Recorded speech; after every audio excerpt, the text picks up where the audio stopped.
Alhamdulillah, segala puji bagi Allah yang telah memberikan kita taufik dan hidayahnya untuk kita mengakhiri bulan Safar yang mulia ini dengan perkara yang baik, dengan perkara yang Allah redha, dengan bermunajat meminta kepada Allah Subhanahu taala, dengan perbanyakkan bacaan-bacaan tasbih, tahlil, takbir dan salawat serta istighfar kepada Allah Subhanahu taala. Mudah-mudahan Allah Subhanahu taala mencatatkan bagi kita dalam bulan Safar ini dengan amalan-amalan yang baik, kerana Rasulullah SAW mengatakan setiap amalan itu Allah lihat di penghujungnya. Dan Alhamdulillah Allah berikan kita taufik dan hidayah untuk melakukan perkara yang baik di penghujung bulan Safar, yang mana insya-Allah dengan izin Allah, jika Allah berikan keizinan, Allah berikan taufik dan hidayah, Allah berikan kita umur yang panjang, kita akan bertemu dengan satu bulan yang sangat mulia di sisi Allah SWT. Satu bulan yang sangat-sangat bercahaya, satu bulan yang sangat diwajibkan oleh semua umat Nabi Muhammad SAW untuk mencintainya, untuk mensyukurinya, iaitu bulan Rabiul Awal yang kita akan bertemu dengannya pada malam hari ini. Kita akan bertemu dengan malam Rabiul Awal atau awal bulan Rabiul Awal pada malam ini. Malam ini lepas maghrib masuklah kita satu bulan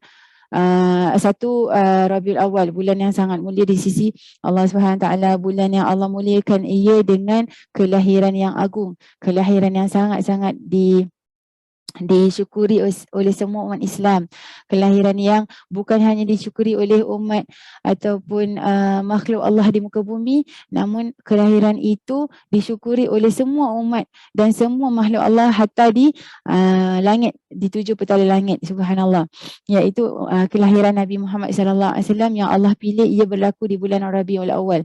Maka barang siapa yang tiada gerakan, barang siapa yang tiada dalam hatinya rasa kesyukuran, barang siapa yang tiada rasa di dalam hatinya kebahagiaan atas kedatangan bulan Rabiul Awal, hati itu perlu di-repair, hati itu perlu diperbaiki, hati itu perlu diperiksa lagi. Apa masalah dengan hati orang yang tidak mensyukuri kehadiran Rabiul Awal? Kerana apa? Kerana tanpa kelahiran Rasulullah SAW tidak tercipta langit dan bumi. Tanpa kelahiran Rasulullah SAW, tiada kita di sini mengenal Allah Subhanahu taala. Tanpa kelahiran Rasulullah SAW, kita tak tahu macam mana nak menyembah Allah Subhanahu taala. Kita tak tahu macam nak solat kepada Allah Subhanahu taala. Kita tak tahu bagaimana nak melakukan amalan-amalan yang Allah redha tanpa kelahiran yang berada di bulan Rabiul Awal, iaitu kelahiran Nabi Muhammad SAW. Seperti mana para sahabat sering melantunkan ketika didengari oleh Rasulullah SAW, maka Rasulullah SAW mendoakan mereka. Apa kata mereka? Ya Rasulullah, laulaka mahtadaina wala tasaddaqna wala sallaina. Ya Rasulullah, kalau bukan kerana engkau, ya Rasulullah, kita tak tahu, kita tak dapat petunjuk. Kami tidak dapat hidayah daripada Allah. Kami tidak dapat melakukan ibadah solat. Saking tidak kenalnya apa ibadah solat. Kita tak tahu bagaimana nak bersedekah. Kita tidak tahu bagaimana nak melakukan amalan-amalan yang diredai oleh Allah Subhanahu taala tanpa Rasulullah SAW. Maka syukuri Rasulullah SAW. Di antara cara kesyukuran kita kepada Rasulullah SAW adalah mensyukuri bulan yang di dalamnya kelahiran Rasulullah SAW. Kerana Allah SWT pilih bulan itu, Allah SWT pilih tarikh tersebut untuk menjadi tarikh istimewa kelahiran yang agung. Kelahiran yang bukan kita hanya dengar-dengar kisahnya, kelahiran yang biasa-biasa. Dan kelahiran ini tidak seperti kelahiran-kelahiran orang-orang yang lain. Tidak seperti kelahiran saya, tidak seperti kelahiran kalian semua. Kelahiran Rasulullah SAW adalah kelahiran yang sangat luar biasa. Apabila kita mendengar atau apabila kita membaca sirah sejarah kelahiran Rasulullah SAW, maka daripada awal sebelum Allah SWT utus Nabi Muhammad SAW menjadi seorang Nabi, the moment Rasulullah SAW dilahirkan, itu saja Allah dah tunjukkan kebesarannya. Allah SWT telah pun tunjukkan kekuasaannya untuk diberitahu kepada sekalian alam, inilah Nabi yang aku utuskan, Nabi akhir zaman yang akan menjadi rahmat dan cahaya bagi sekalian alam sampai hari kiamat. Yang mana kelahiran itu mengeluarkan cahaya yang menembusi langit. yang mana para malaikat di atas langit semuanya melihat akan terpancarnya cahaya daripada tempat keluarnya bayi tersebut, iaitu Nabi Muhammad SAW.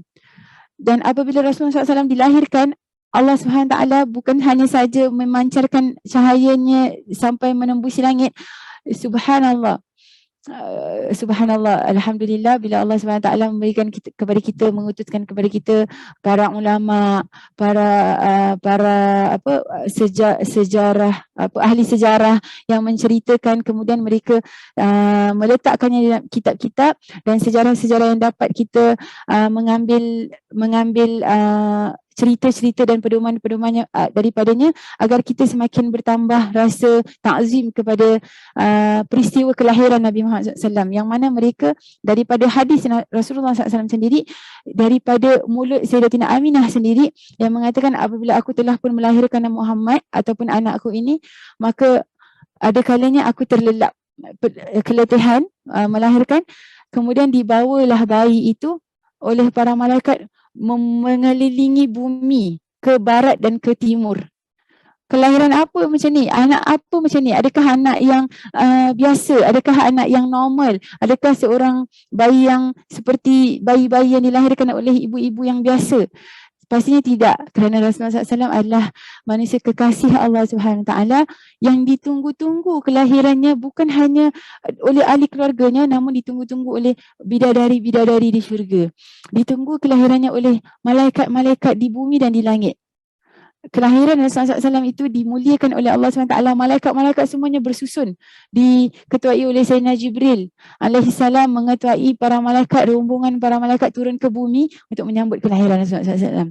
Dan di belakang mereka ada bidadari-bidadari dari syurga menyambut kelahiran Rasulullah SAW. Dan di samping Sayyidatina Aminah melahirkan anak yang dia tidak merasakan rasa sakit.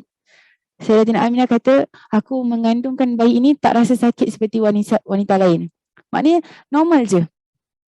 Tak ada rasa sakit, tak ada muntah-muntah, tak ada morning sickness, tak ada nak mengidam itu ini, kan? Kerana apa? Sayyidatina Aminah mengandung dalam keadaan tidak lagi bersuami. Rasulullah SAW 2 bulan je dekat dalam perut atau rahim Sayyidatina Aminah, ayahnya dah meninggal. Subhanallah, maha sucinya Allah, Allah yang jaga kandungan itu sehingga ibunya yang mengandung pun tak rasa sakit. Kan? Kemudian lahir, Sayyidatina Aminah kata, aku tak rasa sakit pun ketika melahirkan bayi ini. Tak rasa sakit. Cuba kita ingat balik, cuba kita kenang kembali macam mana proses kita melahirkan. Kadang-kadang tak boleh nak terbayang. Menangis-nangis sampaikan rasa macam antara hidup dan mati. Tapi Sayyidatina Aminah katakan, ketika aku melahirkan anak ini, aku tak rasa sakit. Dan di samping itu ada wanita-wanita yang turun daripada syurga, kan, daripada Maryam, Sayyidatina Maryam, daripada Sayyidatina Asiyah. Semuanya mereka Allah SWT utuskan untuk menyambut kelahiran yang mulia ini, iaitu Nabi Muhammad SAW.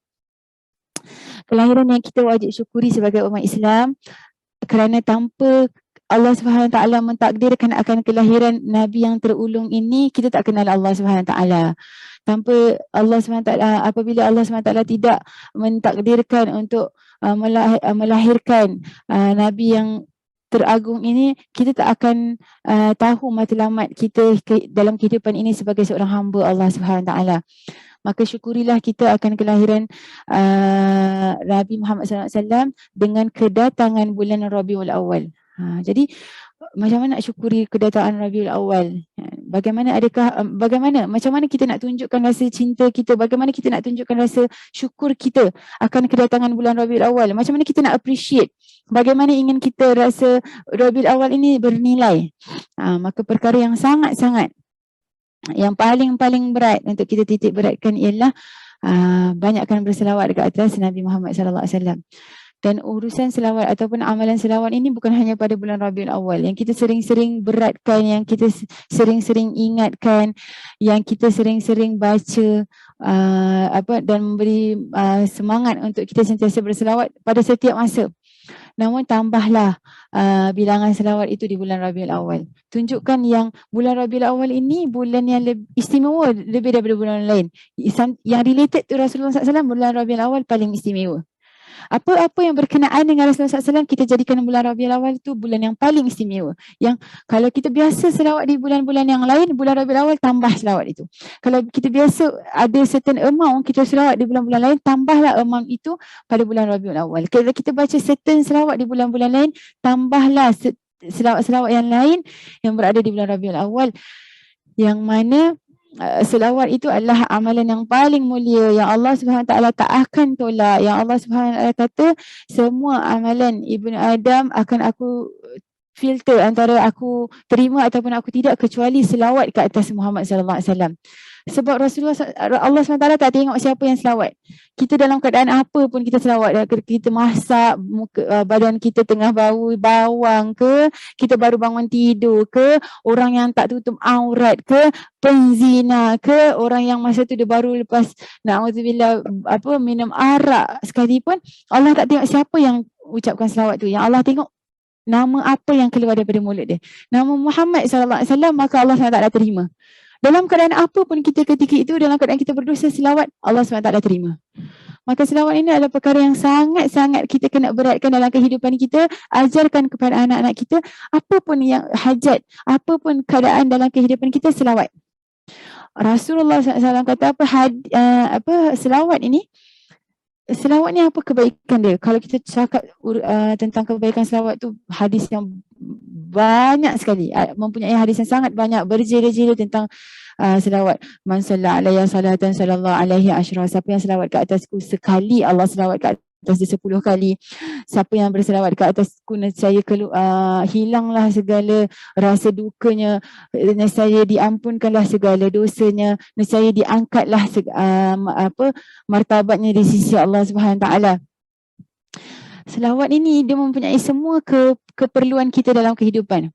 Kehidupan kita sebagai seorang beriman, keperluan kita sebagai seorang hamba Allah SWT, yang paling kita perlukan kita sebagai hamba yang kerdil, yang banyak dosa, yang selalu buat kesilapan apa? Kita nak pengampunan Allah SWT. Dalam selawat ada pengampunan Allah SWT. Kita perlukan rahmat Allah, kita perlukan taufik dan hidayah daripada Allah. Dalam selawat ada rahmat Allah SWT.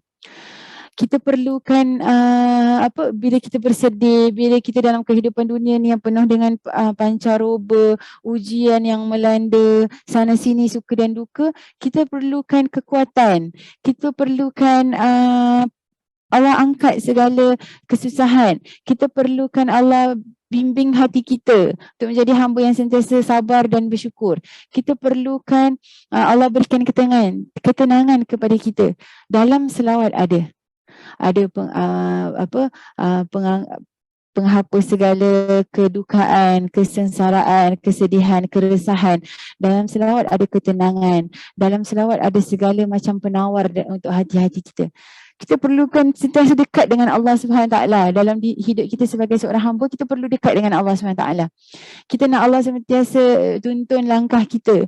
Kita nak rasa yang Allah dekat dengan kita. Dalam selawat Allah kata ada diangkat segala darjat. Diangkatlah martabat kita di sisi Allah SWT. Maka tidak pernah rugi, tidak pernah menyesal, tidak pernah sia-sia lisan yang melantunkan selawat. Hatta walau sepanjang hari dia berselawat ke atas Rasulullah SAW, itu lebih baik untuk dia. Apabila Rasulullah SAW mengatakan kepada para sahabat, wahai sahabatku, sepanjang hari, satu hari ni 24 jam, berapa banyak yang kau peruntukkan masamu untuk berselawat? Jadi sahabat kata suku, kan, 1/3. Rasul kata tak cukup. Kemudian dia datang lagi pada waktu yang lain. Ya Rasulullah, aku siapkan aku peruntukkan masa sepanjang hari tu separuh untuk berselawat ke atasmu. Rasul kata, okey, tapi lebih banyak lagi bagus. Lebih banyak lagi bagus. Sampai dia cakap lagi, sampailah satu momen dia kata, ya Rasulullah, aku peruntukkan seluruh hari aku untuk berselawat ke atasmu. Rasul kata, izan tu farzamba. Okey, then engkau punya dosa akan diampunkan, engkau punya segala keresahan, kedukaan akan Allah hapuskan, akan Allah tinggikan darjatmu di sisi Allah SWT. Itu selawat ke atas Rasulullah SAW. Maka selawatlah kita. Selawatlah kita apa sahaja selawat yang kita inginkan. Dengan apa sahaja cara berselawat. Daripada selawat tabibiyah, silakan. Itu yang baik. Selawat Ibrahimiyah, itu yang baik. Selawat tafrijiyah, itu baik. Selawat tibbiyah, itu baik. Banyak macam-macam selawat. Selawat Malaikat Jibril, itu yang baik. Selawat yang dilakukan oleh yang diamalkan oleh para ulama, salatan tunjina biha min jamil ahwali wal afat wa taqdina biha min jamil hajat, itu yang baik. Salawat al-fatih, Allahumma salli ala sayyidina Muhammadin al-fatih lima ulil nasiril haqqi bil haqq, itu yang baik. Semua selawat, apa sahaja selawat yang diajarkan oleh Rasulullah SAW, selawat baik kan. Apa yang diajarkan oleh Rasulullah SAW, dan itu yang dikatakan oleh para ulama selawat yang terbaik, selawat Ibrahimiyah. Kenapa namanya selawat Ibrahimiyah? Selawat itu kita berselawat ke atas Rasulullah SAW, dan kita berselawat juga ke atas Nabi Ibrahim. Yang kita bacakan dekat tasyahud akhir, Allahumma salli ala sayyidina Muhammad wa ala ali sayyidina Muhammad kama sallaita ala sayyidina Ibrahim wa ala sayyidina Ibrahim, kan, wa barik ala sayyidina Muhammad wa ala sayyidina. Okey, silakan. Nak baca selawat biasa je, Allahumma salli ala sayyidina Muhammad wa ala ali sayyidina Muhammad, silakan. Semua selawat baik. Apa yang tak baik? Yang tak baik ni tak selawat. Apalah awak ni baca selawat yang Rasulullah tak pernah ajar. Yang penting saya selawat. Sebab setiap selawat itu dimulakan dengan Allahumma salli ala sayyidina Muhammad. Itu je dah selawat. Yang belakang tu yang Rasulullah ajarkan selawat Ibrahimiyah. Yang para ulama karang daripada bukti kecintaan mereka. Itu adalah daripada bukti keperluan mereka atas nama Nabi Muhammad SAW tu, jadi dicabut. Ya Allah, berselawatlah ke atas Nabi Muhammad, cahaya bagi sekalian umat, kan, pembuka bagi setiap yang tertutup, kunci bagi setiap yang terkunci. Itu kan kreativiti mereka dalam describe siapa itu Rasulullah SAW. Tak ada masalah. Masalah kepada orang yang tak nak selawat. Masalah orang yang menyalahkan orang yang berselawat, kan. Yang salahnya adalah orang yang menyalahkan orang berselawat. Na'udzubillah. Kita nak jadi umat yang mengekang orang lain melakukan kebaikan. Kita tak nak jadi umat yang mengekang orang lain, menghalang orang lain menunjukkan rasa cinta kepada Rasulullah SAW. Kita tak nak jadi umat macam tu. Kita nak tunjukkan rasa cinta kita. Kita nak emphasize, kita nak kasih semangat kepada semua umat Rasulullah SAW untuk menunjukkan rasa cinta kepada Rasulullah SAW. Kita nak menjadi umat yang dibanggakan oleh Rasulullah SAW. Adal alal khair kafa'ilihi. Orang-orang yang menjadi sebab, orang-orang yang menjadi petunjuk orang lain melakukan kebaikan, dia mendapat pahala sama macam orang lain melakukan kebaikan.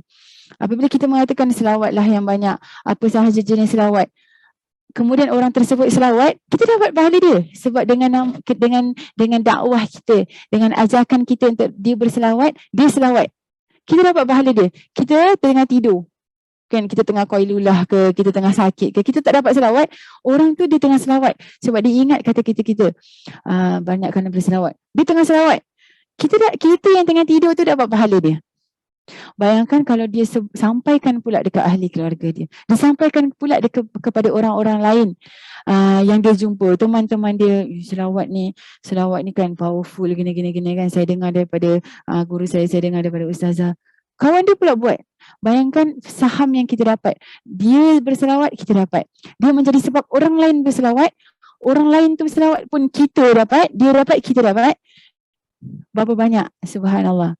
Subhanallah. Sebab itu Rasulullah SAW kata apa? Balighu anni walau ayah. Sampaikanlah olehku. Apa sahaja yang keluar daripada lisanku, sampaikan. Kerana itu adalah sifat para nabi. At-tabligh, menyampaikan. Sampaikanlah daripada walau sepotong ayat.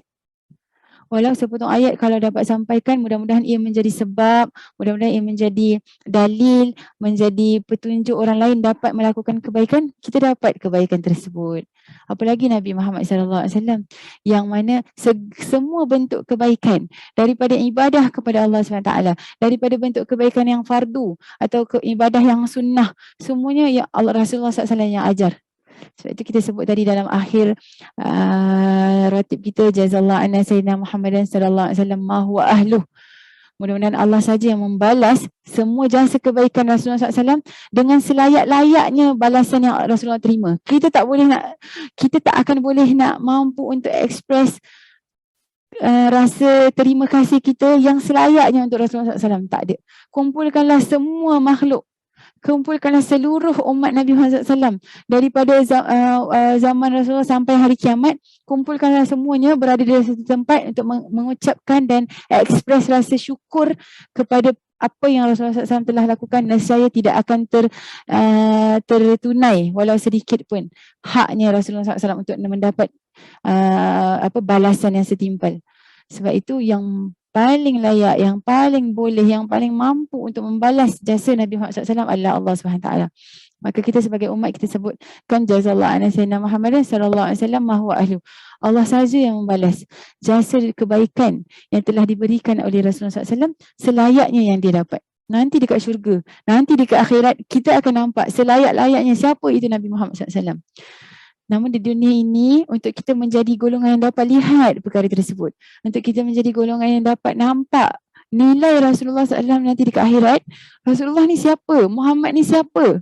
Kan kita ni boleh rasa cinta sekarang ni, kita boleh rasa rindu, kita boleh rasa, kita boleh meletakkan keagungan, kita boleh ucapkan, tapi kita belum nampak siapa Rasulullah SAW. Nanti dekat akhirat, Allah akan buka.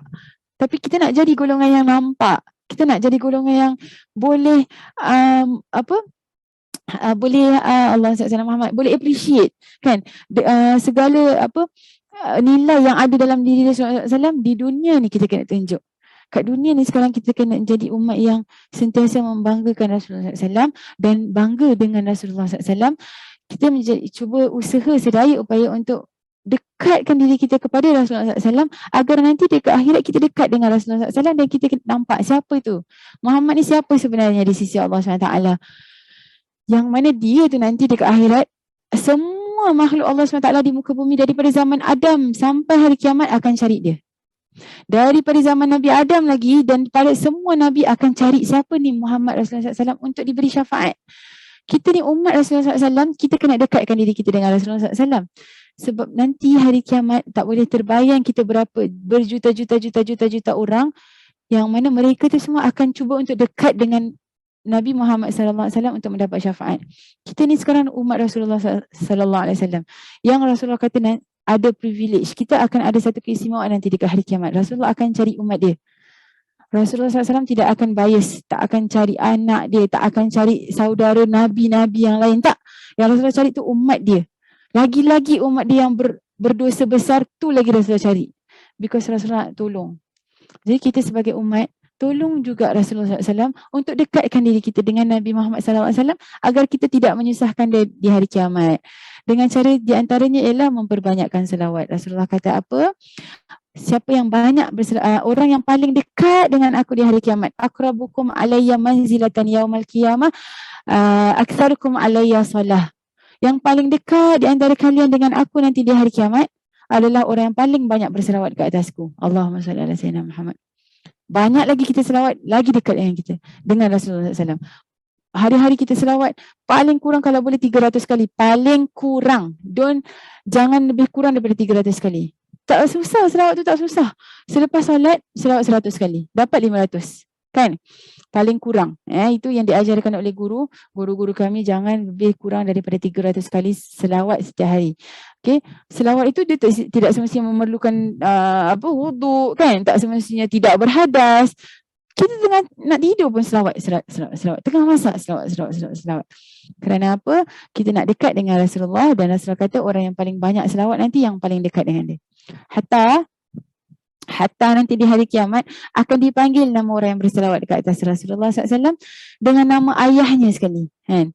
Ya, wahai umatku, disebut nama kita dengan ayah kita. Anti Kamaria Abdul Manaf.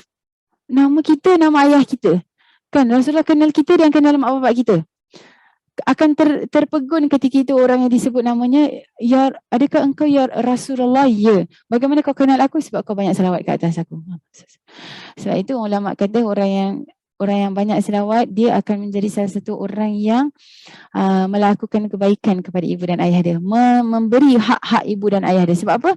Sebab dia kenalkan diri dia dan ibu ayah dia kepada Rasulullah SAW. Rasulullah bukan kenal dia je, Rasulullah kenal mak bapak dia juga.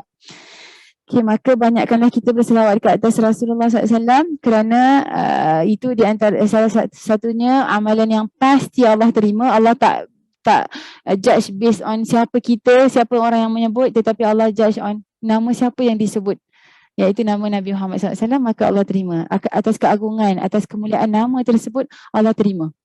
Hatta walau orang yang berselawat ketika itu riak. Dia selawat, tapi dia riak.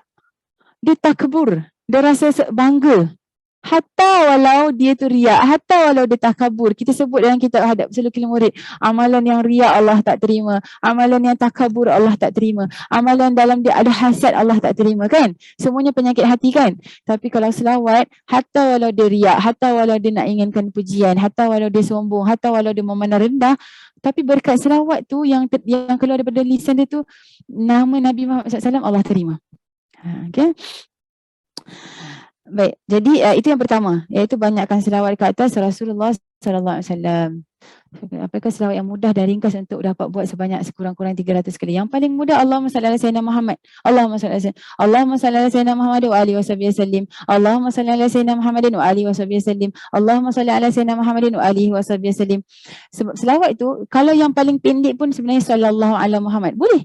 Sallallahu ala Muhammad sallallahu alaihi wasallam. Tapi kalau the best, Rasulullah suka kalau kita sebut selawat tu, kita sebut nama kita sebut juga ahli keluarga dan sahabat Nabi. Kenapa? Sebab Rasulullah tak berjuang sendirian. Itu ulama cakap. Tapi okey, kalau soalan ni tadi cakap apa soalan yang paling ringkas, silakan. Sallallahu ala Muhammad. Sallallahu ala Muhammad, sallallahu ala Muhammad, sallallahu ala Muhammad, sallallahu. Boleh. Tapi yang saya sebut, Allahumma salli ala sayyidina Muhammad wa alihi wasallam. Allahumma salli ala sayyidina Muhammad wa alihi wasallam. Kenapa? Sebab Rasulullah SAW bila nak sampaikan Islam pada kita, dia tidak berjuang sendirian.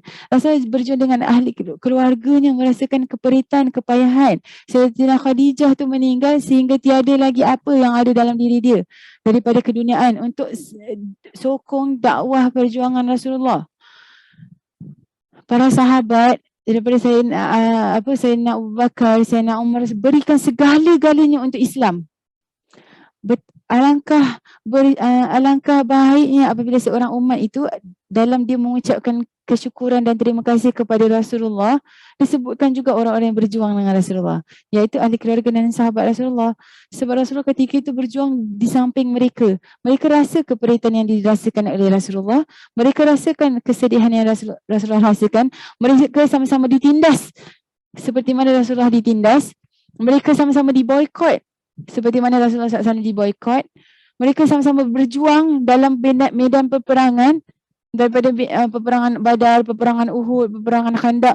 Mereka bersama-sama dengan Rasulullah SAW. Alangkah baiknya apabila seorang umat apabila berterima kasih kepada Nabi Muhammad SAW, berterima kasih juga kepada mereka. Tapi dia bukan satu kewajipan. Yang wajib disebutkan ali itu dalam Al-Quran, dalam solat. Tapi alangkah baik kalau kita sebutkan. Jadi ya Allah, sampaikanlah salam, salawat dan salam ke atas Rasulullah SAW dan ahli keluarga dan sahabatnya, dan ahli keluarga dan sahabatnya, kan? Bukan kerana mereka perlukan. Kita sebut, kita ingatkan diri kita, bukan kerana mereka perlukan. Para sahabat dah hadir kat syurga dah dengan Rasulullah SAW. Para ahli keluarga Rasulullah yang beriman semuanya dah berada di dalam syurga dengan Rasulullah SAW. Yang perlukan itu kita. Yang perlu untuk yang perlu untuk berterima kasih kepada mereka, yang perlu untuk appreciate segala pengorbanan mereka, itu kita. Kita yang kena selalu ingat mereka. Kita yang kena selalu, supaya nanti dekat hari kiamat kita nak berkumpul dengan diorang. Kita nak dekat dengan diorang. Yang mereka tu dah dekat dah dengan Rasulullah SAW. Dah sangat-sangat, dah dijanjikan syurga dah oleh Allah SWT. Yang perlu tu kita. Jadi soalawat yang terbaik untuk disebutkan itu yang paling pendek, katanya yang paling pendek. Sebenarnya percaya dah cakap saya, 300 tu tak lama. 300 tu tak lama. 100 kali selawat Allahumma salli ala sayyidina Muhammad wa alihi wasallam taslima. Allahumma salli. Tu 100 kali tak sampai 10 minit. Percaya, tak sampai 10 minit kalau dah biasa. Okay, tapi kalau nak pendek, baik, silakan. Sallallahu ala Muhammad, sallallahu ala Muhammad, sallallahu ala Muhammad. Kan? Ya Nabi salam alaika, ya Rasul salam alaika, ya Nabi salam alaika, ya Rasul. Sampaikan salawat dan salam. Jadi salawat itu ada dua. Dia ada tiga, sorry. Either kita doa kepada Allah untuk berselawat ke atas Rasulullah, kan? Allahumma salli ala sayyidina Muhammad, itu doa, ya Allah berselawatlah ke atas Nabi Muhammad SAW. Ataupun sallallahu ala Muhammad, Allah berselawat ke atas Muhammad. Kita macam seolah-olah bagi tahu kan. Itu juga dalam seperti bentuk doa. Yang ketiga tu salam yang kita beri terus kepada Nabi Muhammad SAW. Assalamualaikum ya Rasulullah. Sallallahu alaika ya Rasulullah. Selawat ke atasmu. Salam sejahtera ke atasmu wahai Rasulullah. Itu juga selawat. Dan itu subhanallah, Rasulullah kata apa? Setiap kali umatku memberi salam kepadaku, tidak lain tidak bukan Allah akan kembalikan rohku untuk menyambut salam dia. Every single time kita sebut Assalamualaikum ya Rasulullah, even though kita bukan dekat Raudah, even though kita bukan dekat Madinah, walaupun kita bukan berada dekat Madinah untuk memberi salam, kita dekat tempat lain, kita dekat Singapura sekarang ni, kita dekat Bedok, saya sebut Assalamualaikum ya Rasulullah, Allah akan kembalikan roh Nabi Muhammad SAW untuk menyambut salam kita. Wa'alaikissalam ya Nurul Jannah. Rasulullah SAW akan sambut salam, selawat dan salam kita, sambut salam kita, jawab salam kita dan disebutnya nama kita. Seperti mana Rasulullah SAW dipertontonkan amalan kita, kan? Sebab itu kita cakap Rasulullah SAW sebenarnya tak rehat-rehat dekat kubur. Rasulullah SAW bukan dah meninggal, literally meninggal, tak buat apa-apa kat kubur, tak. Rasulullah busy kat kuburnya. Tengok amalan kita hari-hari ini daripada hadis. Hadis sahih, Rasulullah kata, setiap amalan umatku akan dipertontonkan kepadaku. Jikanya baik, aku akan minta Allah, mudah-mudahan Allah terima. Jika sebaliknya, aku akan meminta keampunannya daripada Allah SWT. Very busy Rasulullah SAW. Berapa banyak umat Rasulullah yang ada sekarang. Lepas tu Rasulullah kata bila orang bagi salam, Rasulullah busy. Kan, busynya Rasulullah masih hidup. Dah meninggal wafat ni Rasulullah masih busy. Nanti dekat akhirat pun Rasulullah lah manusia yang paling busy. Nak kasih syafaat kita dekat mahsyar, Rasulullah minta Allah syafaat, cepatkan proses hisap satu persatu daripada umat Rasulullah pun Rasulullah akan busy kasih syafaat. Rasulullah akan pergi telaga nanti untuk kasih minum umat dia. Rasulullah akan pergi dekat Siratul Mustaqim untuk tunggu kita, selamatkan kita, doakan kita. Betapa busynya Rasulullah SAW. Jadi macam kita nak jadi umat yang macam mana? Senangkan Rasulullah SAW ke payahkan Rasulullah? Dah lah lepas Rasulullah wafat pun kita selalu kasih Rasulullah sedih kan? Buat perkara kemungkaran, na'udzubillah, tak nak dengar cakap Rasulullah SAW, tak nak banyak selawat, buat pula dosa. Rasulullah SAW sedih, hari-hari minta ampun kepada Allah, minta ampun kepada Allah. Seperti mana Rasulullah minta ampun ketika hidupnya untuk kita. Rasulullah SAW masih hidup, Rasulullah cakap dengan Sayyidina Jibril, ya Jibril, ada apa untuk umatku? Jibril kata, wahai Muhammad, Allah ada kasih engkau tiga doa mustajab. Allah akan kasih engkau 3 perkara yang apa je kau minta kau akan dapat. Apa yang pertama kau nak minta? Rasulullah kata, wahai Jibril, yang pertama aku minta keampunan untuk umatku. Baik, Jibril. Kedua, apa yang kau nak Muhammad? Yang kedua, ya Jibril, katakan kepada Allah, aku nak minta keampunan untuk umatku. Rasulullah SAW korbankan 2 permintaan agung untuk kita. Yang ketiga, apa wahai Muhammad? Kata Rasulullah, yang ketiga, wahai Jibril, akan aku simpan. Aku akan simpan kerana aku akan berikan kepada umatku waktu yang mereka sangat perlukan. Bila? Hari kiamat nanti. So Rasulullah ada satu permintaan yang Rasulullah simpan untuk kita. Untuk dalam kehidupan pun Rasulullah SAW fikirkan kita. Dah meninggal pun sekali Rasulullah fikirkan kita. Nanti dah dibangkitkan pun Rasulullah akan fikirkan kita. Nanti sebelum masuk syurga pun Rasulullah SAW tunggu kita. Kita nak jadi umat macam mana? Maka perbanyakkanlah selawat ke atas Rasulullah SAW, bukan kerana Rasulullah perlukan selawat tersebut, tapi kerana kita yang perlukan banyak berselawat ke atas Rasulullah SAW. Kemudian di antara amalan yang kita boleh lakukan dalam bulan Rabiul Awal, dalam Rabiul Awal, perbanyakkanlah sunnah Nabi Muhammad SAW. Kalaulah alhamdulillah Allah berikan kita taufik dan hidayah untuk selalu melakukan sunnah. Allah selalu alhamdulillah berikan kita taufik dan hidayah untuk banyakkan bersedekah. Alhamdulillah, tambahlah sedekah itu di bulan Rabiul Awal. Tunjukkan rasa syukur kita dengan menambah amalan tersebut. Dan perkara ini diajarkan oleh Rasulullah SAW. Tak ada pun Ustazah hadis yang Rasulullah cakap di bulan Rabiul Awal perbanyakkan sunnah. Memang tak. Rasulullah tak ada sebut hadis macam tu. Apa yang kita boleh belajar? Orang yang bijak tu dia belajar sesuatu daripada apa yang Nabi Muhammad buat. Apa yang Rasulullah buat? Rasulullah SAW dilihat berpuasa pada hari Isnin. Para sahabat bertanya, "Ya Rasulullah, kenapa kau puasa pada hari ini?" Kata Rasulullah apa? "Hari ini hari yang aku dilahirkan." Maknanya Rasulullah nak ajarkan kita di antara cara untuk menunjukkan rasa kesyukuran atas perkara sesuatu perkara adalah ibadah. Ibadah. Jadi any ibadah yang kita lakukan, dan orang yang beriman yang berakal, ulul albab, orang yang bijak, dia ambil hadis ini sebagai satu dalil lah, dalil. Rasulullah puasa, dan puasa itu adalah perkara yang ibadah kan, amalan ibadah yang dekatkan diri kepada Allah. Rasulullah SAW puasa dan Rasulullah sebut sebab aku dilahirkan pada hari ini.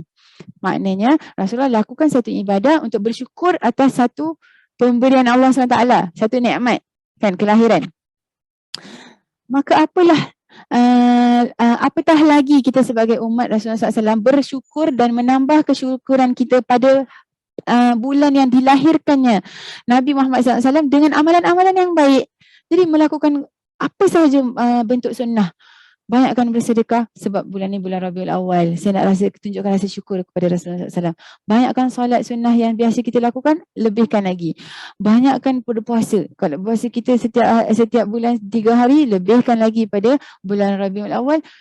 Kalau orang kata tak ada dalil, maknanya dia tak habis baca. Padahal hadis tu very very masyhur. Hadis yang sangat masyhur. Rasulullah SAW cakap, aku berpuasa kerana hari ini aku dilahirkan. Maulid lah kira, hari dilahirkannya Rasulullah. Setiap Isnin. Rasulullah bukan hanya puasa 12 Rabiul Awal. Rasulullah berpuasa setiap hari Isnin. Sehingga kemudian ditanya, sebab hari Isnin tu aku dilahirkan. Rasulullah melihat orang Yahudi berpuasa pada hari Ashura. Kan something got to do with orang-orang terdahulu. Perkara-perkara yang berlaku sebelum Rasulullah. Jadi Rasulullah kata kenapa puasa? Sebab kita mengingati harinya di mananya Nabi Musa selamat daripada kejaran Fir'aun. Rasulullah cakap apa? Wahai orang-orang muslimin, starting from now kita akan puasa 10 Muharram. Sebab apa? Sebab kita lebih aula, kita lebih utama untuk mengingati Nabi Musa. Nabi Musa ni Nabi kita. Jadi semua amal ibadah yang kita ada kena mengenakannya dengan amal perkara-perkara yang terjadi pada perkara-perkara terdahulu tu diajarkan oleh Rasulullah SAW. Peristiwa-peristiwa yang berlaku terdahulu tu diajar. Maka betapa tidak bijaknya, betapa kesian. Jangan cakap tidak bijak, kesian. Orang yang kalau kita buat sesuatu, apa dalil? Rasulullah tak buat. Mana ada hadis? Kesian sebab dia tak boleh nak relate apa yang Rasulullah SAW ajarkan. Rasulullah kata setiap peristiwa amalan kita terdahulu dengan umat-umat terdahulu ada kena mengena dengan kita. Syukurilah perkara-perkara yang terjadi pada diri mereka dengan pertolongan Allah. Syukurilah kita sekarang, umat yang sekarang ni. Rasulullah ajarkan. Dan kalau kita dah biasa sebutkan dalam Al-Quran, Allah banyak sebut tentang peristiwa zaman umat-umat zaman dulu. Apa yang Allah nak daripada kita? Kita mengambil ibrah, kita mengambil pengajaran, kita ambil pengajaran daripada peristiwa tersebut. Okay? Jadi perbanyakkanlah selawat ke atas Rasulullah SAW di bulan selawat pula sunnah. Perbanyakkanlah sunnah Nabi Muhammad SAW lebih-lebih lagi di bulan Rabiul Awal, bulan kelahiran Rasulullah SAW. Apatah lagi sekarang ini kita berada dalam zaman era rosaknya akhlak. Sekarang era yang orang tak kejar-kejar sunnah. Sekarang orang era na'udzubillah, mudah-mudahan Allah pelihara kita, ahli keluarga kita, zuriat-zuriat kita daripada fitnah akhir zaman. Sekarang era orang yang ikut trend, kan? Trend apa je yang ada dekat internet tu semua nak ikut. Apa je yang ada dekat Instagram, ikut. TikTok, apa ke benda ni semua sekejap je. Tak sampai 2-3 hari trend. Tak apa-apa je orang yang, ya Allah, kadang-kadang doalah, kita doa mudah-mudahan kita Allah jaga anak-anak kita, ahli keluarga kita. Kadang-kadang tak apa-apa je, tak ada matlamat. Tapi pasal trending buat. Kan? Kerana orang buat, dia buat. Daripada kalimat ke words, nyanyi ke, joget hatta, na'udzubillah. Sakitnya hati Nabi Muhammad SAW kalau nampak umat dia, umat Islam yang tutup aurat, yang belajar agama. Alhamdulillah ada guru-guru agama, baca Al-Quran, tutup aurat. Apa sahaja didikan yang tidak diberikan, tapi apa? Berjoget dekat Instagram, joget dekat TikTok. Sebab apa? Trend. Tak ada apalah. Semua orang buat itu tidak menjadikan perkara itu benar. Yang semua orang buat itu tidak menjadikan perkara itu betul. Kita kena cakap dengan anak-anak kita. Jangan ikut sangat semua orang tu sehingga benda yang salah pun kita betulkan. Oh, menyanyi dekat Facebook, dekat Instagram sehingga suara wanita tu dah tak ada nilai lagi. Berjoget, na'udzubillah, melengguk-lengguk. Ini zaman fasad ummati. Rasulullah kata, inilah zaman rosak akhlak umatku. Apa kata Nabi Muhammad SAW? Man ahya sunnati, siapa yang menghidupkan, siapa yang memakmurkan sunnahku di zaman rosak akhlak umatku, akan ada untuk dia, akan diberikan kepada dia oleh Allah Subhanahu Taala ganjaran 100 syahid. Dulu zaman Rasulullah SAW senang untuk dapat syahid. Ada apa tu, Allah SWT Muhammad, ada peperangan, ikut Rasulullah berperang habis-habisan, mati syahid kan, disiksa, dibunuh, diboikot ketika menjaga Allah SWT Muhammad jagalah Islam tu, syahid kan. Sayyidina Sumayyah, dia tak ikut berperang tapi dia syahid sebab dia dibunuh kerana berpegang dengan iman dia. Suaminya Yasir meninggal ketika berbaring tapi syahid sebab apa? Disiksa di waktu siang tu, waktu dia dah tua, disiksa, tidak diberi makan, dibiarkan lapar dan dahaga, luka badannya kan, akhirnya syahid.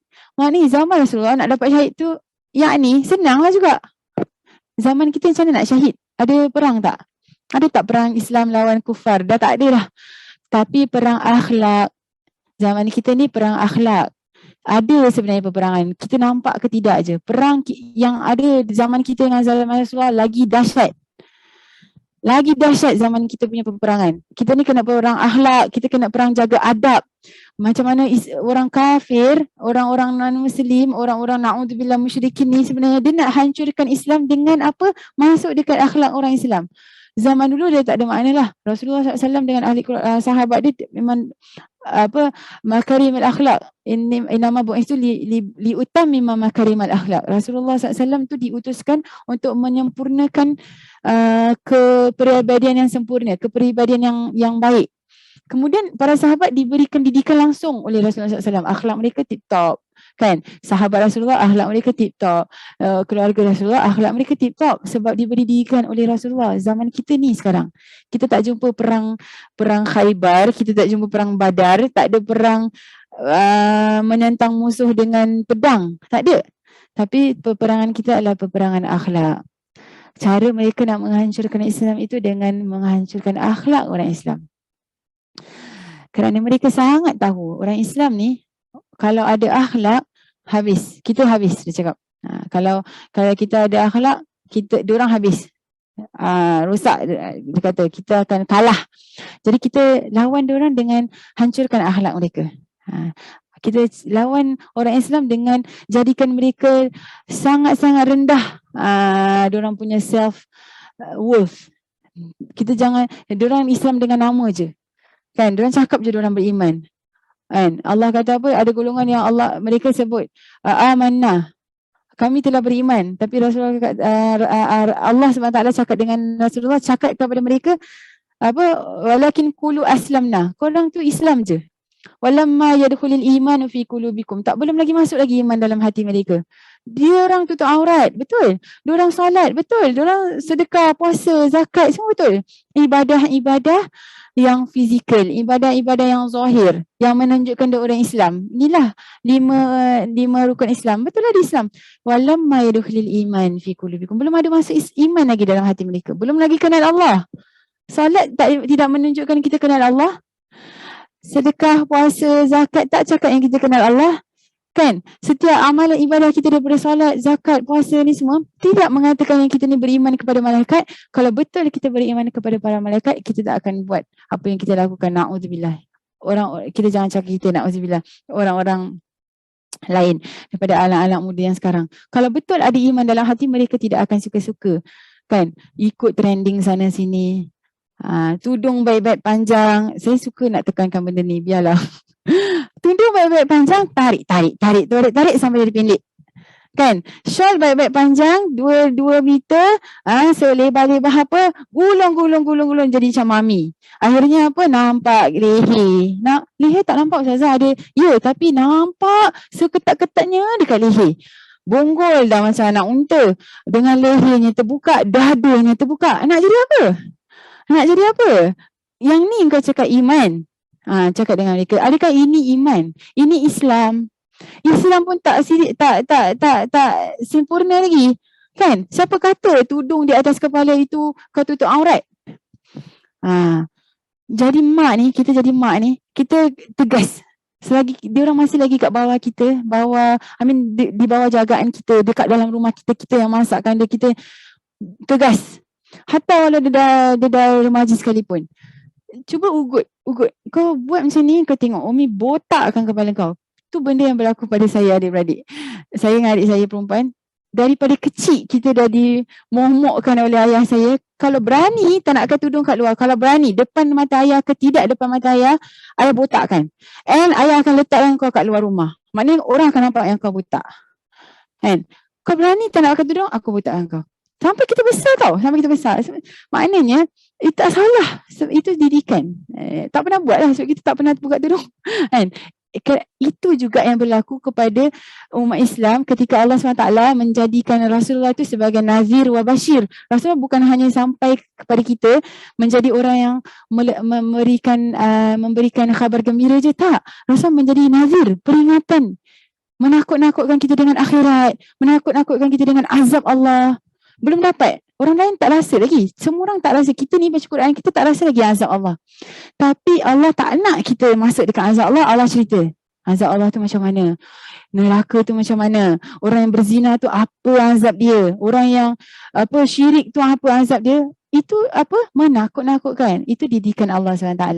Kemudian Allah juga bagi kabar gembira. Barang siapa yang beriman dan beramal soleh, baginya syurga yang di bawahnya ada sungai-sungai. Itu kabar gembira. Buat kita rasa suka nak buat benda yang baik. Bila Allah kasih peringatan supaya kita terasa takut nak buat keburukan. Jadi mak, bapak jadi macam itu. Jangan sebut reward je. Jangan cakap ada reward kalau gini, kalau gitu, kalau awak dapat ni, kalau jangan. Sampai dia dah tak rasa takut. Letak dalam hati dia takwa tu. Takwa tu takut. Takut nak buat dosa. Sebelum kau rasa azab Allah, kau rasa dulu azab daripada Umi. Kan? Sebelum kau kena sebat dengan rotan daripada malaikat Allah SWT nanti dekat akhirat, kau rasa dulu rotan Umi. Biar dia rasa takut. Sebab tu Rasulullah kata, siapa yang siapa yang hidupkan sunnahku. Jadi letakkan, instil dalam hati kita, diri anak-anak kita, zuriat-zuriat kita. Sunnah Rasulullah SAW. Even tu tak semua orang buat. Memang pun zaman sekarang, zaman orang yang tak kejar sunnah. Kan? Jadi siapa yang hidupkan sunnahku dalam ahli keluarga dia, anak-anaknya, pasangan-pasangannya, adik-beradiknya, siapa yang hidupkan sunnah Rasulullah waktu di zaman yang kerosakan umatku, maka baginya pahala 100 orang syahid. Rasulullah yang zaman, orang yang syahid dapat 1, dia dapat pahala syahid. Kan? Yang dia syahid, dia dapat 1 je syahid sebab dia 1. Tapi kita ni, Alhamdulillah, Allah kasih kita satu kebaikan yang sangat besar. 100 orang syahid punya pahala kita dapat. Bila kita pegang dengan sunnah Rasulullah SAW di zaman rosaknya akhlak umat Nabi Muhammad SAW. Sekarang ni sekarang. Waktu sekarang ni lah kita tengah zaman rosak akhlak anak-anak kita, na'udzubillah. Dirosakkan di mana-mana. Tak payah cakap lah, dekat tepi jalan pun kita boleh nampak kerosakan akhlak. Dekat sekolah. Sekolah tu sebenarnya tempat tarbiyah, tapi ada kerosakan akhlak. Jangan cakap sekolah nasional. Saya berani mengatakan dekat madrasah pun ada cabaran tersebut. Dekat madrasah pun ada cabaran anak-anak rosak akhlak. Siapa kata tak ada? Zaman saya lagi dah ada. Subhanallah, Allah letakkan kita sekarang dekat zaman macam ni. Allah tak kasi kita jumpa zaman Nabi. Allah tak kasi kita jumpa zaman sahabat, zaman tabi'in, zaman a'immatul rasyidin, a'immah 4, Imam Syafi'i. Kita dapat hidup. Kita tengah hidup zaman kita sedang ada peperangan yang besar. Jadi jangan mengadu, jangan mengeluh kenapa Allah tak pilih kita zaman hidup zaman Rasulullah. Kenapalah aku bukannya. Jangan. Jadikan dia satu nikmat, Allah SWT uji, dan ujian itu satu nikmat. Kerana setiap perbuatan sunnah kita, walau sikit, bila kita buat kat zaman ni, ganjaran dia besar. Tak sama seperti orang yang lakukan di zaman Nabi. Tak sama. Saya apabila bertanya dengan guru saya, masa saya rasa saya pernah cerita. Subhanallah, orang-orang yang mengenal Allah tu, cara pemahaman dia dalam hidup tu lain lah macam. Kita bila nak balik Singapura tu, saya sedih kan. Saya cakap dengan guru saya sedih. Singapura ni macam gini, macam gitu, macam ini, macam itu. Masa tu dia belum lagi pernah datang Singapura. Saya cakap lah Singapura ni gini. Wahai guru, kanan kiri kau akan nampak aurat. Depan belakang kau tak akan boleh tak boleh nak elak pandangan daripada memandang aurat, kata saya. Guru saya tersenyum. Dia kata apa? Masya Allah, kau dapat apa yang kita tak dapat. Kita ni fikir lain. Kita cakap saya lah yang tak dapat apa yang guru saya dapat. Dia dapat duduk dekat tempat yang dijaga, dipelihara tempat tu. Tak nampak aurat. Tak payah cakap aurat. Perempuan pun susah nak nampak tempat tu. Kan? Jadi macam mana pula? Dia kata, Jannah, kalau kau balik nanti, kau kata kanan kiri depan belakang kau akan nampak aurat kan. Bayangkan setiap kali kau ternampak terus kau tundukkan pandangan. Kau dapat pahala Jannah. Setiap kali kau nampak aurat kau tundukkan pandangan, kau dapat pahala. Tak dapat pahala. Aku tak dapat dekat sini. Dia cakap, saya tak akan dapat perkara tu dekat sini. Sebab saya tak akan nampak aurat dekat sini. Masya Allah. Jadi sebenarnya kau lagi beruntung. Senang untuk kau dapat pahala jihad, dia cakap. Itulah kita ni sekarang berada dekat zaman dan tempat yang macam ni kat Singapura kan, tempat yang kita sebenarnya boleh fikir yang tempat ni tempat merosakkan akhlak, tapi boleh juga kita pilih tempat ini adalah tempat yang menaikkan iman kita.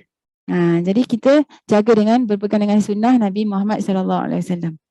Okay, yang pertama tadi saya cakap selawat, yang kedua tadi saya cakap sunnah, yang ketiga, banyak lagi sebenarnya tapi saya share yang tiga ni dulu. Yang ketiga, jangan terlepas walau sedikit pun satu je majlis maulid.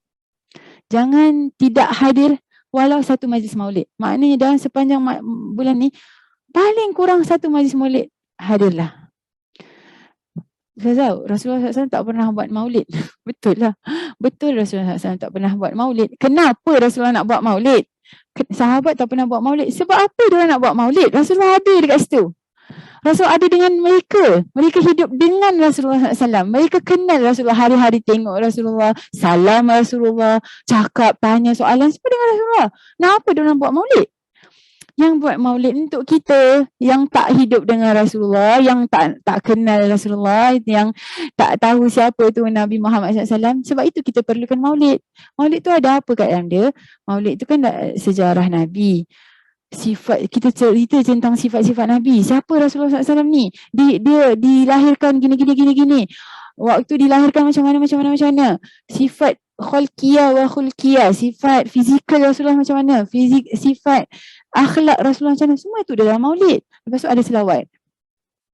Kita dah cakap dah tentang kelebihan selawat tadi. Dalam maulid ada selawat kan, sallallahu ala Muhammad sallallahu alaihi wasallam. Itu buruk ke? Itu tak baik ke? Dalam maulid ada semua tu. Sebab apa kita kena buat maulid? Sebab kita kena ingatkan kita kena ingatkan diri kita kena ingatkan keturunan kita sekarang ni. Kita kena ingatkan umat sekarang ni. Siapa tu Nabi Muhammad SAW? Betul orang cakap, alah tak payah nak buat maulid lah. Baca je hadis. Betul lah. Tapi kau rajin tak nak baca hadis? Kita tanya dia, rajin kau baca hadis? Kau seorang-seorang, kau buka buku hadis. Rajin? Susah. Kan lagi macam kita ni iman rendah ni semua kan, tak ada maknalah sangat-sangat yang hari-hari tiba-tiba nak buka kitab, baca buku hadis. Tak, tapi majlis maulid ni dia menambahkan rasa, dia menambahkan perasa-perasa lah. Jadikan kita suka nak berkumpul ramai-ramai, cakap tentang Rasulullah, kenalkan tentang Rasulullah, selawat sama-sama. Itu kan Allah SWT, itu kan tasjid, itu kan satu menaikkan semangat. Selawat ramai-ramai dengan selawat seorang-seorang, mana lagi seronok? Selawat ramai-ramai.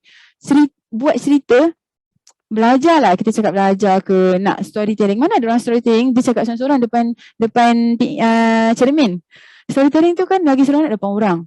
Lagi ramai, lagi dia semangat. Macam tu. Maulid tu macam tu. Kata ulama, la ya'rif qadral maulid illa man arafa qadral maulid.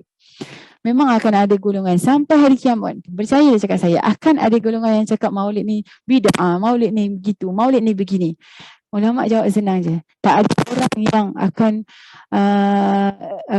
tahu akan nilainya maulid ini, hari maulid, bulan maulid atau bacaan maulid, kecuali orang-orang yang mengenali siapa itu yang dilahirkan. Siapa orang yang diperkatakan dalam majlis maulid tu? Siapa Nabi Muhammad SAW? Rasulullah ni siapa? Lagi kenal orang tu, insyaAllah dia lagi appreciate majlis maulid. Sebab tak ada, cakapkan kepada saya, di manakah majlis maulid tu bid'ahnya? Di manakah majlis maulid itu sesatnya? Di mana? Sebut nama Nabi, baca ayat Al-Quran, baca hadis. Kalau kita baca maulid, semua tu hadis tau. Bukan sembarang-sembarang je. Mereka ambil semua daripada hadis. Hadis, selawat. Hadis, doa. Makan. Kat mana sesat? Tak ada pun orang cakap, okey, hari ni majlis maulid, kita sujud bukan untuk Allah, kita sujud untuk Muhammad. Ada? Tak ada? Kan? Adakah majlis maulid yang okey, majlis ini kita tutup, semua buka aurat? Ada? Tak ada yang sesatnya, tak ada yang salahnya. Benda yang dalam maulid tu semua yang betul. Bacaan Al-Quran, hadis Rasulullah SAW, kenal siapa tu Rasulullah, selawat ke atas Rasulullah, kemudian hadis tentang sifat-sifat Rasulullah, puji-puji Nabi Muhammad. Siapa kata puji Nabi Muhammad tu tak boleh? Siapa kata puji Rasulullah SAW tu sesat? Kalau siapa cakap, dia belum lagi baca hadis cakap anda. Sebab Rasulullah di zaman Nabi Muhammad masih hidup lagi, ada seorang sahabat yang selalu puji Nabi Muhammad SAW. Kata-kata dia, kalau sebut je, memang sahabat riwayatkan, kalau dia melantunkan syair memuji sebelum datangnya Islam, sebelum Rasulullah jadi itu, dia pensyair. Dia memang selalu melantunkan syair, dan syair-syair dia semua sedap. Sampai datangnya Islam, kemudian dia masuk Islam, dia akan melantunkan syair-syair Islam. Kemudian di antaranya memuji Nabi Muhammad SAW di hadapan Rasulullah SAW. Rasulullah tak pernah suruh dia stop.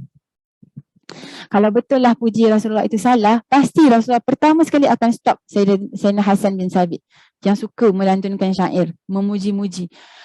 Sayyidina Hasan bin Sabit puji Rasulullah depan Rasulullah tidak stop. Maknanya puji-pujian kepada Rasulullah daripada qasidah-qasidah yang kita baca ni semua tidak salah. Sebab Sayyidina Hasan bin Sabit lah yang pertama memuji Rasulullah di hadapan baginda, dan Rasulullah tak stop. Wa ahsanu minka lam taraqatu ainun, dia kata. Dan sebaikmu, seindahmu wahai Rasulullah, tak pernah sepasang mata melihat. Wa ajmalu minka lam talidin nisa'u, dan seindahmu wahai Nabi Muhammad, dan secantikmu, sesempurnamu, tidak pernah ada wanita yang melahirkan. Khuliqta mubarra'am min kulli aibin, kau dicipta wahai Rasulullah, tidak ada satu kecacatan sekalipun. Tak ada satu kecacatan pun yang kita boleh nampak Rasulullah. Ka'annaka qad khuliqta kama tasha'u, seperti engkau ni diciptakan ya Rasulullah. Depan Rasulullah ni dia cakap, ya Rasulullah, kau ni dicipta seperti mana engkau inginkan. Indahnya engkau. Nak describe keindahan Rasulullah tu, katanya tak ada pun kita boleh spot sedikit pun kecacatan Nabi. Jangan cakap tentang akhlak. Akhlak Rasulullah tu yang tertinggi. Innaka la'ala khuluqin azim, kata Allah. Kau tu mempunyai akhlak yang tertinggi. Ni benda dalam Al-Quran. Jangan cakap orang melebih-lebih. Allah sendiri melebih-lebih dalam memuji Rasulullah dalam Al-Quran. Sayyidina Sabit cakap, kita tak boleh nak spot sedikit pun daripada kecacatan dalam penciptaanmu. Maknanya, kalau kita ni manusia biasa, manis, dia ni orang dia manis, cuma sikit lah dia gelap. Siapa? Ni lah ni yang tengah cakap ni. Kan? Adalah sedikit kecacatan. Oh, si Fulan tak, dia putih, gini. Tapi tu lah gigi dia sengit. Ada tau, ada. Mesti ada. Memanglah kita cakap Allah tak judge kita punya appearance, betul. Tapi Rasulullah appearance pun Allah jaga. Sehingga kan Sayyidina Hasan bin Sabit cakap, tak ada kecacatan. Kita tak boleh nak spot any kecacatan. Kalau manusia lain ada, jelas gigi sengit lah, jalan dia tempang lah, rambut dia botak tengah lah, kan. Rasulullah tak ada. Subhanallah, semuanya indah. Sayyidina Hasan bin Sabit memuji Rasulullah depan Rasulullah, dan Rasulullah tak stop. So kita jangan stop bila orang nak memuji Rasulullah. Kita jangan cakap berlebihan dalam memuji Rasulullah. Nonsense. Tak ada yang namanya berlebihan dalam memuji Rasulullah SAW. Allah memuji Rasulullah SAW dalam Al-Quran. Cari dalam Al-Quran puji-pujian Allah, bagaimana Allah describe Rasulullah SAW dalam Al-Quran. Boleh kita cakap, ya Allah, janganlah lebih-lebih dalam memuji Rasulullah. Tak ada. Hatta Allah sendiri memuji Rasulullah, hatta Allah sendiri memuliakan Rasulullah, hatta Allah sendiri menaikkan darjat Rasulullah SAW. Siapa kita nak stop orang lain memuji Nabi? Jadi dalam maulid tu ada puji-pujian kepada Nabi, selawat kepada Nabi, baca sirah Nabi, kenal siapa Nabi, kan? Saya dah cakap saya hadir majlis maulid dan alhamdulillah majlis-majlis maulid kita sekarang ini selalunya nanti ada juga ilmu, bukan hanya bacaan maulid. Nanti di akhir bacaan maulid ada ustaz asatiza, kan, ada asatiza cakap, kan? Itu ilmu, itu majlis ilmu. Alhamdulillah Allah jadikan majlis maulid majlis ilmu juga. Dia bukan hanya semata-mata bacaan maulid, selawat balik, tak, kan? Ada juga majlis ilmu. Jadi dia dua majlis dalam satu masa. Dah ada bacaan maulid, selawat, zikir, kemudian ilmu. Akhir sekali apa? Makan. Makan tu sesat ke? Makan tu salah ke? Tak salah. Rasulullah kata apa? Siapa yang memberi makan orang-orang yang beriman, maka setiap dia punya makanan ataupun energi yang dia dapat dari makanan tu, bila dia buat, kita dapat pahala dia. Jadi sunnah bagi makan orang, sunnah bagi orang yang dah baca maulid, dah duduk dalam majlis ilmu, dah berselawat, kemudian kita kasih makan, kan? Bukankah mereka tu orang-orang yang baik? Bukannya kita kasih makan orang dekat pub, bukan kita pergi makan orang-orang yang keluar daripada disco. Tak, kita kasih makan orang-orang yang daripada dalam masjid. Jadi dia adalah semua perkara-perkara yang baik, semua perkara-perkara yang sunnah disatukan dalam satu majlis. Jadi jangan kita dengar, jangan terpedaya dengan kata-kata orang yang maulid ni bid'ah. Kita cakap engkau yang bid'ah. Rasulullah tak pernah bid'ahkan ke orang, kau bid'ahkan orang. Okay. Jadi 3 ni kita jaga, selawat.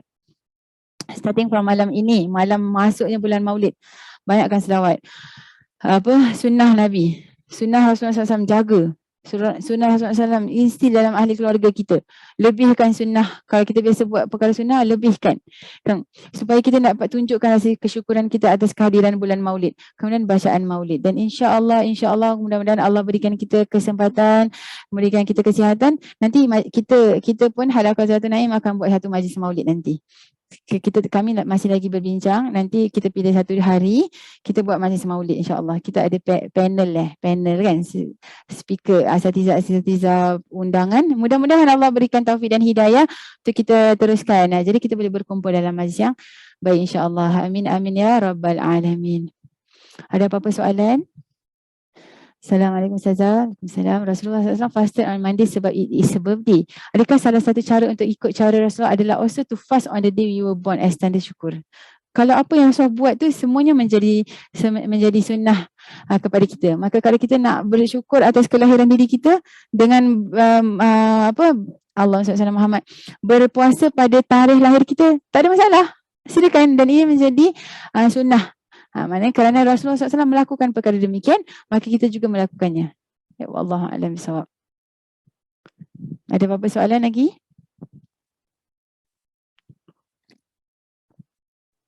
Banyak lagi saya nak cakap sebenarnya tentang Rasulullah SAW. Tapi memang benar, kalau kita cakap seberapa banyak pun kita cakap tentang kelebihan Rasulullah, tak akan tertunai pun apa yang sebenarnya hakikat siapa tu Nabi Muhammad SAW. Macam saya cakap tadi, kumpulkanlah berapa ribu juta kitab sekalipun yang mengatakan tentang kelebihan Rasulullah SAW. Kumpulkanlah semua para ulama yang berkumpul kemudian bercerita tentang kelebihan Rasulullah daripada para hadis. Kumpulkanlah semua pensyair sepanjang zaman untuk melantunkan puji-pujian dan kelebihan-kelebihan Rasulullah SAW. Tidak akan tertunai sedikit pun hak siapa itu Nabi Muhammad SAW. Jadi kita doa dalam perbuatan kita, perkumpulan kita doa banyak, mudah-mudahan kita termasuk golongan yang nanti depan Allah SWT ketika Allah buka siapa itu benar-benar hijab, siapa itu Nabi Muhammad SAW, mudah-mudahan kita berada di situ, mensyukuri, yang sama-sama berterima kasih, yang sama-sama kemudiannya bersujud kepada Allah SWT, mensyukuri nikmat menjadi umat Nabi Muhammad SAW. Mudah-mudahan kita berada dekat golongan tersebut. Na'udzubillah, tidak menjadi golongan yang menyesal. Akan ada golongan yang nanti menyesal ketika Allah SWT buka satu persatu hijab dan tabir siapa itu Muhammad. Akan ada golongan yang menyesal. Ya Allah, aku ni sebenarnya boleh jadi umat dia. Aku hidup selepas hari dia diutuskan menjadi Nabi, tapi aku tidak beriman. Orang-orang yang tidak beriman tu bukan orang-orang yang umat Nabi. Siapa kata umat Nabi tu umat yang lahir lepas Nabi? Yang first kali kunci dia kena ada iman. Nanti golongan yang tidak beriman tu menyesal. Ketika satu persatu hijab Allah buka siapa itu Muhammad, mereka menyesal. Menangis. Menangis air mata darah sekalipun tidak akan boleh mereka dapat balik apa yang mereka tertinggal. Jadi kita tak nak jadi golongan yang tertinggal. Mudah-mudahan kita menjadi golongan yang mensyukuri, berterima kasih kepada Rasulullah SAW waktu kita hidup lagi, dan insya-Allah di hari akhirat nanti yaumul qiyamah kita menjadi golongan yang sama-sama mensyukuri Allah Subhanahu taala atas kurniaan manusia teragung ini, Rasulullah sallallahu alaihi wasallam. Allahumma salli ala sayyidina Muhammad wa ala ali sayyidina Muhammad.